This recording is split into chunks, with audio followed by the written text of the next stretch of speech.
ভোটের পর আমরা লক্ষ্মীর ভান্ডার 3000 টাকা করব। ভোটের আগে ভালো করে নজর রাখবেন, এই ফর্মটা পাড়ায় পাড়ায় তারা নিয়ে গেল।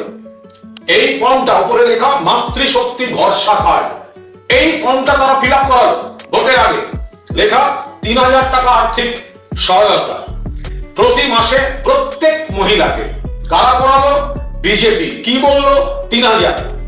ফর্মে কি? ফর্মে ফর্ম সংখ্যা, তারিখ, নাম, মোবাইল নাম্বার, ঠিকানা। এইভাবে মায়েদের, বোনেদের, বাংলার মানুষকে বিভ্রান্ত করলো। কোথায় গেল এই মাতৃশক্তি ভরসা ফর্ম? যখন এলো এই 13 পাতার অন্নপূর্ণা যোজনা পারিবারিক তথ্য সংগ্রহের ফর্ম, এটাই লেখা ছিল প্রত্যেক মাসে টাকা দেওয়ার ফর্ম।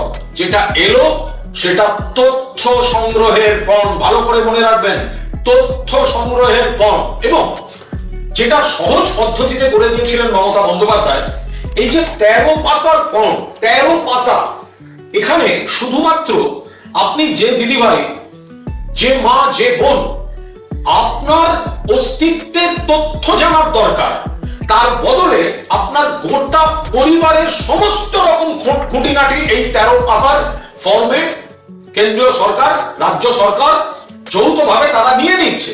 কেন নিচ্ছে আমরা জানি না, কারণ একজন মহিলাকে 3000 টাকা দেওয়ার জন্য এই 13 পাতার এত তথ্য প্রয়োজন হতে পারে না।